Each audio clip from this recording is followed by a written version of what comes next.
R&B diva, the legendary Tammy Terrell. She's up next. Let's talk.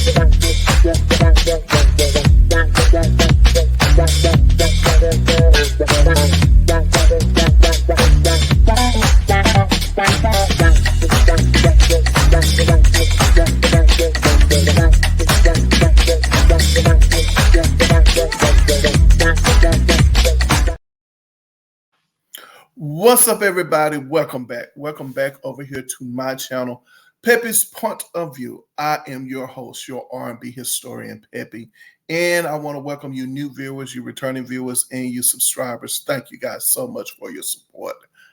When I say I appreciate it, I really and truly do. We're talking about R&B diva, R&B legend, Tammy Terrell. Oh gosh, how did I stumble across this one? What made me think of Tammy Terrell? Well, actually, just wanted to listen to some music, and I was like, I haven't heard Marvin Gaye and Tammy Terrell in a while. And as soon as I thought of Marvin Gaye and Tammy Terrell, I had to ask myself the question. I was like, did Tammy Terrell ever release her own album? And of course, I looked, and there's an album titled Irresistible that was released after her passing. And this was like weeks ago. I've been wanting to do this one for a while. And so I started to listen to it. And I started to read a couple of things as far as her bio and things like that is concerned. And you already know, if you don't know over here, sometimes I can get so caught up now being intentional with what I'm doing. As far as listening, I was like, okay, this is a little bit too much. It was just things that I didn't think about started to cross my mind, such as I never thought about how young she was when she passed. And so when I just came across her age, in general, I was like, oh my gosh, I was like, she was really young. Anywho, if you watched one of my videos, I don't know who it was, but I know I was talking about Babyface, and I was making a comment looking at Babyface's album, the album, I can't think of it, it's the Tender Lover album, and I was looking at the cover and some of the pictures. I was like, man, Babyface was really young back then. And I have to stop myself now and realize that, yes, they were young singers, songwriters, producers, in the business. They was in their early, sometimes mid to late 20s.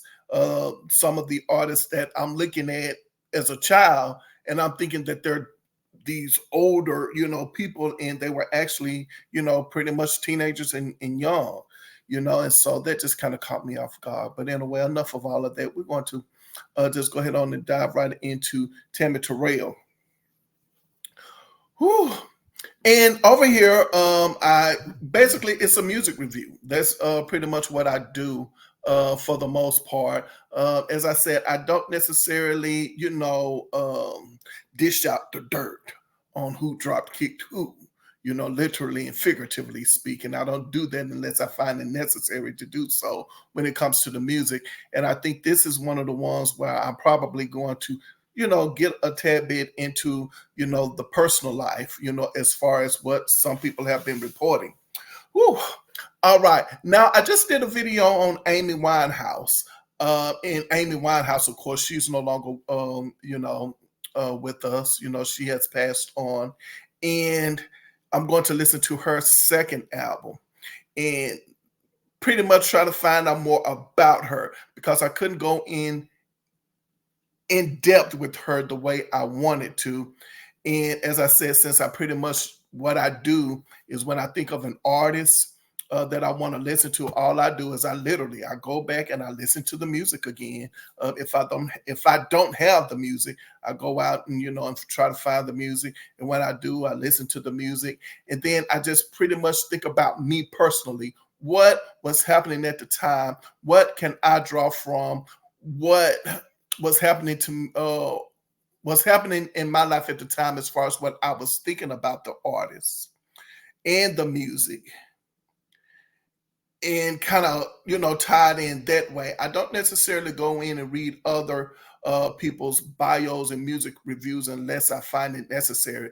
That's so that I can have my own take on it. And if it just so happened that I kind of hit the bullseye with what some other people have discussed about the artist, then that's wonderful. It's great. But if not, that's fine. That's the way I try to keep myself being authentic over here. And so far, I think it works for me. Give or take a couple of things. As they say, practice makes perfect. But anyway, so let's go ahead on and talk about Tammy Terrell. Thomasina Winifred Montgomery.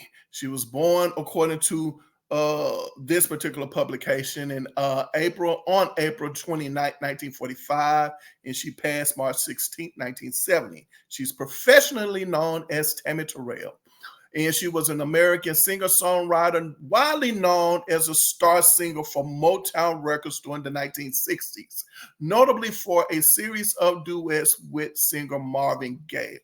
Oh my gosh, yes. Woo. All right, keep moving on. We're going to talk about these songs. Terrell began her career as a teenager, first recording for Skepta One Records before spending nearly 9 months as a member of James Brown's Review, recording for Brown's Try Me label. After attending college, Terrell recorded briefly for Checker Records before signing with Motown in 1965. With Gaye, she scored 7 top 40 singles on the Billboard Hot 100, including Ain't No Mountain High Enough, which was inducted into the Grammy Hall of Fame in 1999. Ain't Nothing Like the Real Thing, and You're All I Need to Get By.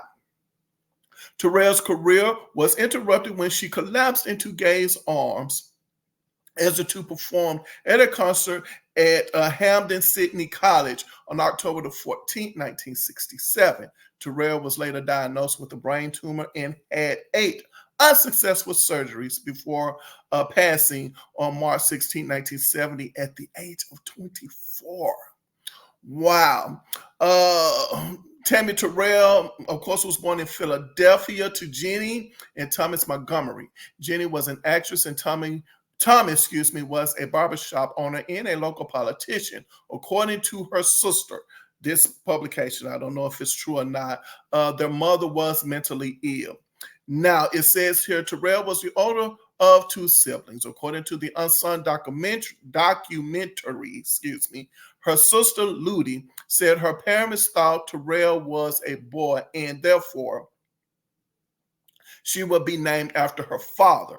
When Terrell was born, the parents settled on the name Thomasina, nicknaming her Tommy. Terrell later changed it to Tammy after seeing the film Tammy and the Bachelor and hearing its theme song Tammy at the age of 12. According to Ludi's book, My Sister Tommy, the real Tammy Terrell, Terrell was assaulted by 3 boys at the age of 11. Around the time, she started to have migraine headaches. While it was not thought to be of significance at the time, family members later stated that these headaches might have been related to her later diagnosis of brain cancer. It says here that she attended Germantown High School in Philadelphia. In 1960, Terrell signed under the One subsidiary of Skepta Records after being discovered by Luther Dixon. She recorded the ballad If You See Bill under the name Tammy Montgomery and did demos for the Shirelles. After another singer, Terrell left the label, having been introduced to James Brown. She signed a contract with him and began singing backup for his Review concert tours. In 1961, Terrell created the group The Sherries. In late 1962, she was kicked out due to multiple disputes. Eventually, they went their separate ways, and the Sherrys moving on without Terrell. In 1963, the recorded song "I Cried." She recorded the song "I Cried," released on Brown's Try Me Records. It became her first charting single. I didn't listen to that particular single. I probably have to go back and listen to that. Reaching number 99 on the Billboard Hot 100.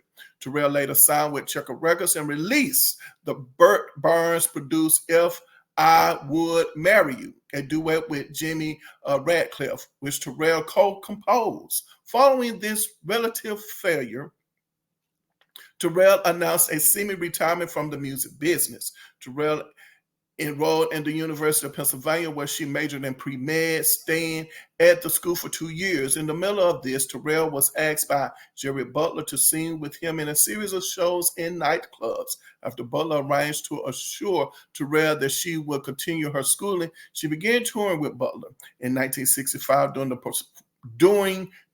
a performance at the 20 Grand Club in Detroit, she was spotted by Motown CEO Berry Gordy, who promised to sign her to Motown. Terrell agreed and signed with Motown on April 29, 1965, her 20th birthday. I Can't Believe You Love Me. I did listen to that song. Became Terrell's first R&B top 40 single, followed almost immediately by Come On and See Me. In 1966, Terrell recorded 2 future classics, Stevie Wonder's All I Do Is Think of You and the Isley Brothers' This Old Heart of Mine Is Weak for You. After the release of her first single on Motown, Terrell joined the Motown Revue, opening for The Temptations. In early 1967, Motown hired Terrell to sing duets with Marvin Gaye, who had achieved duet success with Mary Wells and Kim Weston, as well as having recorded duets with Oma Hurd. During recording sessions, Gaye recalled later that he did not know how gifted Terrell was until they began singing together. The duets were first recorded separately. For sessions of their first recording, the Ashford and Simpson composition, Ain't No Mountain High Enough, both Gaye and Terrell recorded separate versions. Motown remixed the vocals and edited out the background vocals, giving just Gaye and Terrell vocal dominance. The song became a crossover pop hit in the spring of 1967, reaching number 19 on the Billboard Hot 100 and number 3 on the R&B charts, making Terrell a star. The follow-up, Your Precious Love, that's my jam, became an even bigger hit, reaching number 5 on the pop charts and number 2 on the R&B charts. At the end of 1967, the duo scored another top 10 single with If I Could Build My Whole World Around You, which peaked at number 10 on the pop chart and number 2 on the R&B chart. The song's B-side, the Marvin Gaye composition, If This World Were Mine, Love Luther's version, became a modest hit on both charts, number 68 pop and number 27 on the R&B charts. Excuse me, you guys. Where was I? Gaye later cited the song as one of Tammy's favorites. All 4 songs were included on Gaye and Terrell's first duet album, United, released in the late summer of 1967. Throughout 1967, Gaye and Terrell began performing together, and Terrell became a vocal and performance inspiration for the shy and laid-back Gaye, who hated live performing. Interesting. The duo also performed together on television shows to their hits. They were voted the number 1 R&B duo in Cashbox magazine's annual year-end survey in 1970. I'm sorry, you guys. Almost done.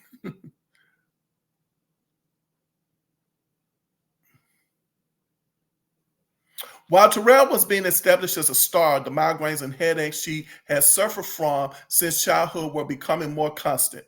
While Terrell complained of pain, she insisted to people close to her that she was well enough to perform. However, on October the 14th, 1967, while performing Your Precious Love with Gaye at Hampden Sydney College, Just outside the town of Farmville, Virginia, Terrell collapsed into Gay's arms on stage. Shortly after returning from Virginia, doctors diagnosed a malignant tumor on the right side of her brain. Terrell underwent brain surgery at Graduate Hospital in Philadelphia on January 13, 1968. After recovering from her first surgery, Terrell returned to Hitsville Studios in Detroit and recorded You're All I Need to Get By. Both that song and Ain't Nothing Like the Real Thing reached #1 on the R&B charts. Despite Terrell's optimism, her tumor worsened, requiring more surgeries. By 1969, Terrell had retired from live performances as doctors had ordered her not to perform due to her tumors. Motown issued Terrell's first and only solo album, Irresistible, in 1969. Terrell was too ill to perform the recordings. The album had no new repertoire. All tracks had been recorded earlier in shelf for some time. Both Marvin Gaye and Valerie Simpson gave different stories on how the production of Terrell's and Gaye's third album together, Easy, went about. According to reports, Terrell had become so ill due to her operations that she could not record, and Motown opted to have Valerie Simpson sub in for Terrell. The report was repeated in the book Marvin Gaye, What's Going On in the Last Days of the Motown Sound. Gaye would later say the move was another money-making scheme on BG's Berry Gordy's part. Valerie Simpson, on the other hand, stated that the Ellie Terrell was brought into the studio when she was strong enough to record over Simpson's guide vocals, insisting Terrell had sung on the album. Easy produced the singles Good Lovin' Ain't Easy to Come By, What You Gave Me, California Soul, and the UK top 10 hit The Onion Song. Late in 1969, Terrell made her final public appearance at the Apollo Theater, where Marvin Gaye performed. As soon as Gaye spotted Terrell, he rushed to her side and the duo began singing You're All I Need to Get By together. The public gave them a standing ovation. In 1962, 17-year-old Terrell became involved in an abusive relationship with James Brown. This is what this particular article is saying. Who was 12 years her senior. One night on the road in 1963, Terrell left Brown after he assaulted her, allegedly, her for not watching his entire performance. Bobby Bennett, former member of the famous Flames, witnessed the incident. He beat Tammy Terrell terribly. She was bleeding, shedding blood. Tammy left him because she didn't want to be butt whipped, said Bennett.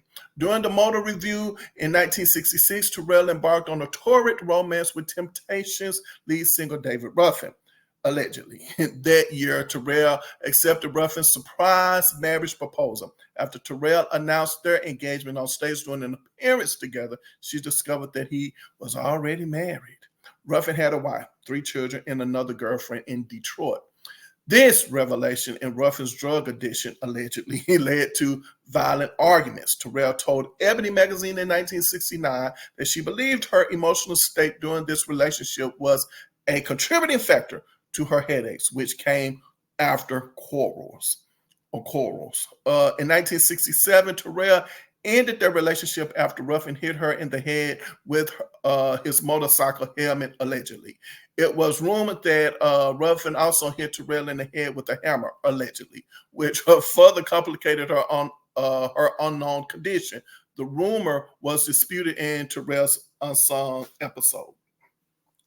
At the time of Terrell's passing, she was engaged to Ernest Garrett. He was a doctor at the hospital where Terrell had been treated. Whew. Due to ongoing complications resulting from a brain tumor, by early 1970, Terrell was using a wheelchair, experienced blindness and hair loss, and weighed around 93 pounds. Following her 8th and final operation on January 12, 1970, Terrell went into a coma. She died on March 16 at the age of 24. Terrell's funeral was held at the James Methodist Church in Philadelphia. At the funeral, Gaye delivered the final eulogy while You're All I Need to Get By was playing, according to Terrell's fiance, Dr. Ernest Garrett, who knew Gaye. Terrell's mother, Jeannie, angrily barred everyone at Motown from her funeral except for Gay, who she felt was Terrell's closest friend. She blamed most of the label for failing to protect her from David Ruffin during their relationship. Terrell was interred at Mount Lawn Cemetery in Sharon Hill, Pennsylvania. Excuse me. Gay reportedly never fully got over Terrell's death, according to several biographies who have stated that Terrell's death led Gay to depression and drug abuse. In addition, his classic album, What's Going On, a reflective, low-key work that dealt with mature themes, released in 1971, was in part a reaction to Terrell's death. Terrell and Marvin Gaye were nominated for Best Rhythm and Blues Group Performance, Vocal or Instrumental for their song Ain't No Mountain High Enough at the 10th Annual Grammy Awards in 1968. The song was later inducted into the Grammy Hall of Fame in 1999. Woo. Okay. Well, that's that report. That's that article. As I said, everything is pretty much on my end alleged. I will say this as it relates to Tammy Terrell. I do recall when I first came across, let's just say, Tammy Terrell's relationships with men. When I came across it, it was during the release of the Temptations movie. Now, if you guys recall, and I'm pretty sure people have talked about this before, now, but I do recall watching the Temptations movie. If I'm not mistaken, that was a made-for-TV movie, wasn't it? I think so. But anyway, I remember watching a version of that movie and seeing that. I was surprised when I saw them. They were in like a picnic or something like that in the movie. And he pretty much did in the movie kind of like, grabbed her up and went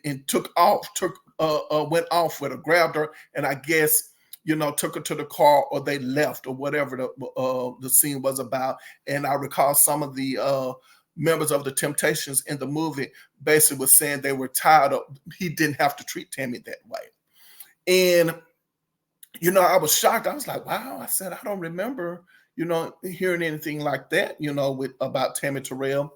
Then when I watched the movie again, like maybe, I don't know, maybe a year later, I don't know, watch it again. I recall telling some people, I said, wait a minute, they cut out a part in that movie because Tammy Terrell scene has been cut out of the Temptations movie. And I think at that moment in time, I'm pretty sure that the family of Tammy Terrell, obviously felt a particular kind of way.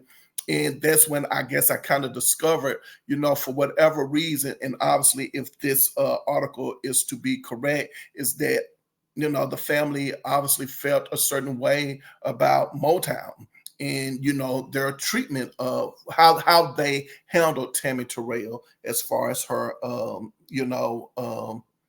her health and everything like that is concerned. And as this publication says, they didn't protect her enough. And then that's when it opened up Pandora's box, as far as, James Brown, so on and so forth, and all of these men in her life who pretty much, reports are saying abused her, and now, as I said, discovering that she was very young at the time, I was like, wow, this is happening to this young lady. And then to discover if in fact it's true, according to this particular report, that she was also, assaulted, at a young age. And, I'm just saying, this is neither here nor there, but I will say this. It's just kind of interesting when those kinds of things happen. Could it be that she opened herself up to these toxic men to come into her life, that she never got over that? Now, I guess I'll talk about them later on. You guys know I love me some Pointer Sisters.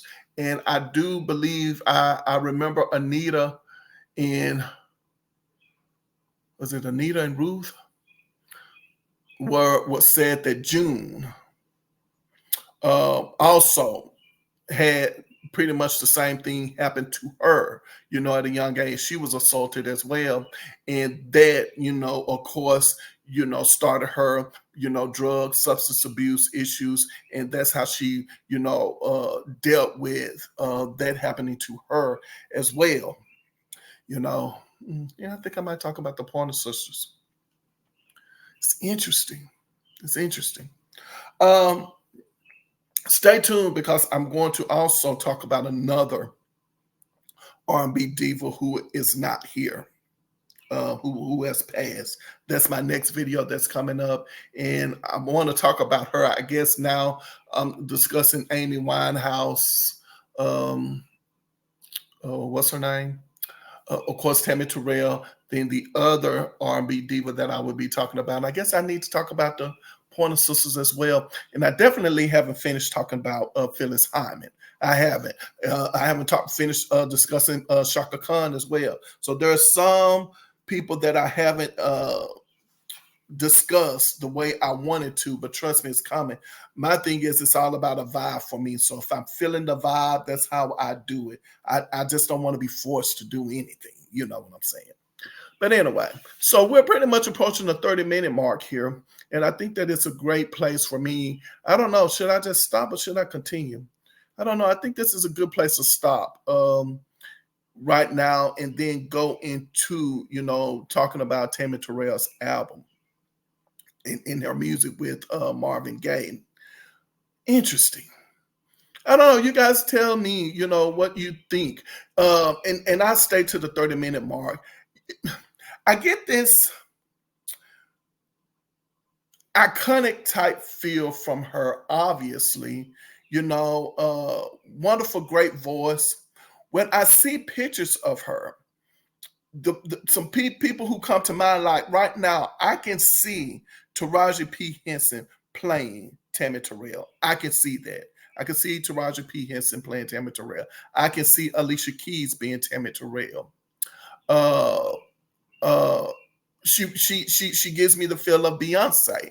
I can see maybe Beyonce playing Tammy Terrell. Who else am I vying? Alicia Keys, Taraji P. Henson, Beyonce. I don't know. Is Holly Berry? Could she do it? I don't know. I'm not really. I don't know why her name is coming up. But anywho, that's the kind of vibe. If I had to compare her to a diva right now or to a person right now, it would have to be these singers. I feel like could probably do a good job in playing her in a movie at a particular age in her life. I can see that. But obviously they're older now. So if she passed at the age of 24, I don't see any of them being able to play her at 24. Oh, what is that lady name? I get her mixed up with Alicia Keys a lot. Oh, she plays in The Secret Lives of Bees. Is it The Secret Lives of Bees? Jonay? I can't think of her name. Jonay. What's that lady name? Janelle Monáe. Is that it? Janelle Monáe? Yeah, I think that's her name, Janelle Monáe. I don't know. Maybe she, I don't know. Now, I don't know if she could be a Tammy Terrell or what have you. But anyway, I think this is what I'm going to do. I'm going to stop here because I didn't think that I was going to read that article in its entirety, and we're at the 30-minute mark. So I will stop and make this a part 2. So on that note, if you made it this far in my commentary with Tammy Terrell, I think it's only appropriate for me to go ahead on and ask you guys to say, hang out with me, by hitting the like button, the subscribe button, the share button, leaving comments, so on and so forth. I think it's appropriate for me to ask you guys to do so. Over here, my motto is simple: Put your behind where your heart desires to be. And whenever I leave my mother's presence, she always says to me, baby, remember that I love you, but God loves you best. I look forward to seeing you guys next video. And until then, you know what to do. Take care of yourselves. All right.